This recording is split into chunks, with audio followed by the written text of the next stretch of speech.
All right, guys, Jon Stewart dropped a message last night when it became pretty apparent that Trump was going to win and Kamala was going to lose. Let's see what he has to say. We don't really know anything, and that we're going to come out of this election and we're going to make all kinds of pronouncements about what this country is and what this world is. And the truth is, we're not really going to know shit. And we're going to make it seem like this is the finality of our civilization and this and thing. We're all going to have to wake up tomorrow morning and work like hell to move the world to the place that we prefer it to be. And I just want to point out, just as a matter of perspective, that the lessons that our pundits take away from these results, that they will pronounce with certainty, will be wrong. And we have to remember that. If you're in 2008, when Barack Obama won, there's no question that this is the beginning, the first election of the future, really. And I think we are moving towards a post-racial America. Yeah, that lasted a day. And then, of course, in 2012, Obama won again. And the lesson was, the GOP needs to send a powerful signal to Hispanic voters that the party respects them. That was the lesson they learned after that victory. And they were certain of it. And send a powerful signal to the Hispanic community, the GOP did. When Mexico sends its people, they're bringing drugs, they're bringing crime, they're rapists.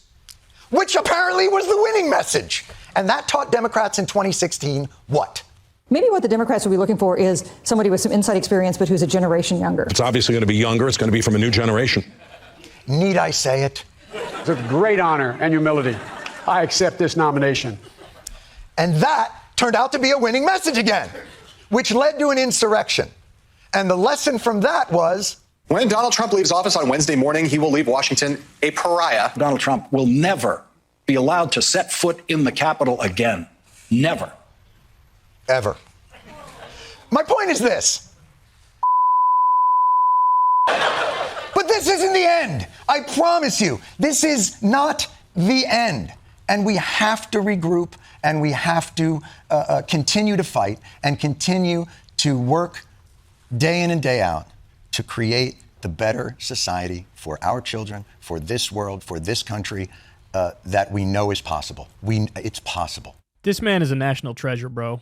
This man is a national treasure because he says this and then literally within hours, he's proven correct. I'm already seeing clips coming out of mainstream media where they're drawing their conclusions, they're pontificating about it, they're pronouncing arrogantly and with certitude that this is the answer and we must move. And what he's demonstrating here in no uncertain terms is all these motherfuckers have no idea what the fuck they're talking about. They have no idea what the lessons are. Nobody knows what the lessons are. Only time will tell what, the rebound effect is and the backlash effect is and the correct path is. But at every step of the way, the conventional wisdom was like, nope, sorry, wrong. So what am I hearing right now? With Trump winning and Kamala losing, the problem is that Democrats weren't harsh enough on immigration. Well, that makes absolutely no sense because the Democrats did a bipartisan border bill that was the harshest border crackdown in decades, and Trump came in and killed it, and Democrats had already moved significantly to the right on the border. It can't be that they're too weak on the border. I'm hearing Joe Scarborough and Morning Joe, they're talking about how wokeness and cancel culture was the problem. Kamala said nothing woke. She did zero cancel culture. She didn't even mention her fucking race, right? You can't blame identity politics. She was talking about patriotism and freedom. And whenever she was asked about race or identity, she would say, I'm here to represent all Americans, right? I'm hearing, the Democrats went too far left. They were parading around the country with fucking Liz Cheney, right? Liz Cheney and Dick Cheney and bear hugger Republican strategy. And guess what? In 2020, Trump got 94% of the Republican vote. In 2024, Trump got 94% of the Republican vote. Didn't even scrape away 1 percentage point with that strategy. So, in other words, disregard everything that the mainstream media pundits are saying on this, what the lessons are. Shit, you should probably even disregard what my lessons are. Like, I'll tell you what I think my lessons are, right? But I could easily be fucking wrong too. We got to have humility, man. I just got my election prediction embarrassingly incorrect. I got to have humility just like everybody else.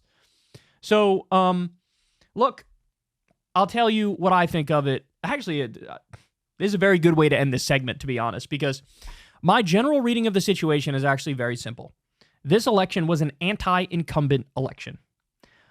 I thought Kamala would escape being tarred with incumbency simply because she's not Joe Biden. It turns out that was wrong. People know she's the sitting VP. They blame her just as much as they blame Joe Biden for the economy and inflation, and this was an anti-incumbent election. That's the bottom line, right? 25% of the country said we're on the right track. That's really low. That hurt her and doomed her chances, okay? So that's the biggest takeaway. And then beyond that, the aspects of Trump that nobody even talks about but are very apparent are probably the biggest thing about Trump that get him a lot of voters and a lot of support. His charisma, his celebrity, and his controversy.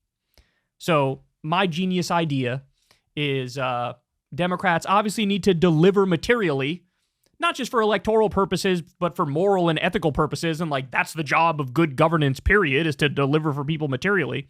So deliver for people materially, but also have your own charismatic, controversial celebrity run. Do you see where this segment is going? Jon Stewart, 2028, dog. Please, for the love of God, we beg you to run this time. We beg you to run this time. It was fucking crickets. I'm begging you to run again, bro. Please. Run again. Not run again, but run for the first time, Jon Stewart, because we need our own charismatic, controversial celebrity who is going to deliver for people materially in order to take down the authoritarian far right, who've made tremendous gains. So I know it's a silly thing to say at a moment like this, but you got to hang on to anything for hope.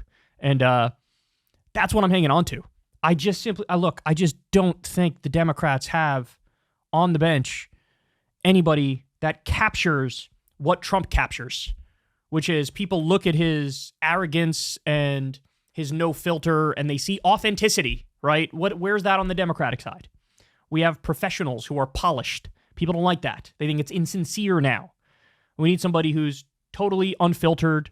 We need our own charismatic, controversial celebrity. So Jon Stewart, for the love of God, stop running and hiding. Jump in the race. He would win. He would fucking win. I don't care what anybody says. That I will stand on, is that Jon Stewart would win the election. Perhaps I'm not the best guy to take advice from, given that I got this election horribly wrong, but he'd give us our best chance. Hey, y'all, do me a favor and like and subscribe. It helps out big time in the algorithm. Click the bell as well for notifications when videos drop, and watch that video on screen right now. You know you want to.